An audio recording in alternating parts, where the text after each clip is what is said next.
Karma to Christ ministries आपका स्वागत करती है। आइए हम परमेश्वर के वचन पर चर्चा करें। आज का वार्तालाप का शीर्षक है, क्या तुम धन के कारण अंधे हो गए हो? आज के बाइबल छंद हैं 1 तीमुथियुस अध्याय 6 पद 17 से 19। इस युग में जो धनवान है उनसे कहो कि वे अभिमानी न हो और धन जैसी अनिश्चित वस्तु पर भरोसा न रखें। इसके बजाय उन्हें परमेश्वर पर भरोसा रखना चाहिए, जो हमें हमारे आनंद के लिए सब कुछ उदारता से प्रदान करता है। उन्हें भलाई करनी चाहिए, अच्छे कार्यों में धनी होना चाहिए, उदार होना चाहिए और बांटना चाहिए। ऐसा करके वे अपने लिए एक खजाना जमा करते हैं जो भविष्य के लिए एक अच्छी नींव है, ताकि वे वास्तविक जीवन पर अपनी पकड़ बनाए रख सकें। धन किसी व्यक्ति को पूरी तरह से बदल सकता है। ये परिवारों, जीवन भर की दोस्ती और विवाह को तोड़ सकता है और यहाँ तक कि आपके जीवन में परमेश्वर की जगह भी ले सकता है।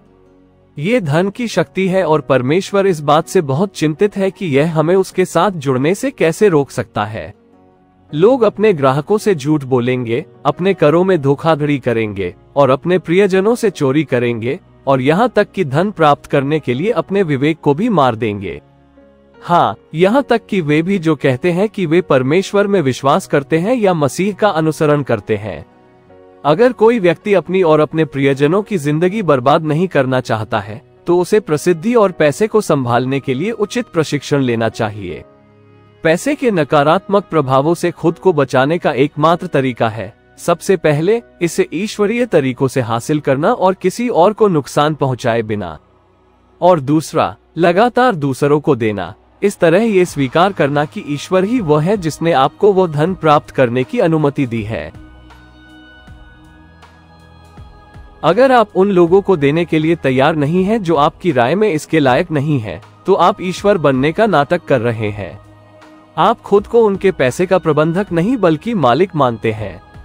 जब हम किसी की मदद करने से पहले उससे एक खास तरह का व्यवहार करने या एक खास जीवनशैली जीने की अपेक्षा करते हैं, तो हम ये घोषणा कर रहे होते हैं कि हमें जो देना है वह हमारा है।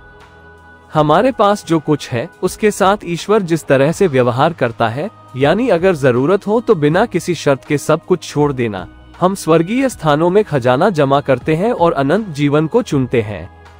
मैं यह नहीं कह रहा हूँ कि आप स्वर्ग में जाने का रास्ता खरीद सकते हैं, लेकिन न देकर आप ईश्वर या उनकी क्षमता में विश्वास नहीं दिखा रहे हैं कि वे आपको जितना दे सकते हैं उससे कहीं ज्यादा प्रदान कर सकते हैं। बाइबल हमें चेतावनी देती है कि हमें धन पर भरोसा नहीं करना चाहिए, क्योंकि इसके पंख होते हैं और यह उड़ सकता है। आपकी प्रसिद्धि और अच्छा नाम कमजोरी के एक पल में पूरी तरह से नष्ट हो सकता है।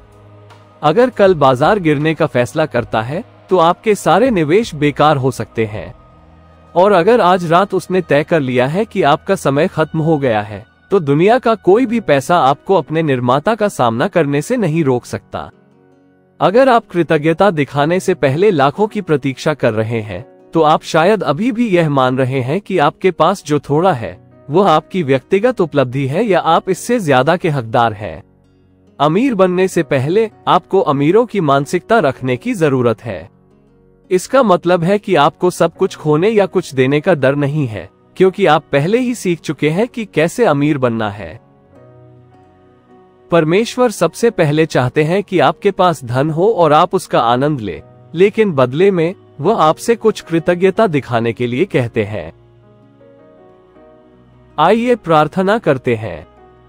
स्वर्गीय पिता, आपने किया और आप हमारे लिए अद्भुत कार्य करेंगे। हे प्रभु, आप धार्मिकता से उत्तर देंगे। हे प्रभु, आपका क्रोध क्षण भर के लिए है, लेकिन आपकी कृपा जीवन भर के लिए है। धन्यवाद पिता कि आप दुनिया की सारी दौलत अपने हाथों में रखते हैं। धन्यवाद हमें समृद्ध होने, धन कमाने और उसका आनंद लेने की अनुमति देने के लिए।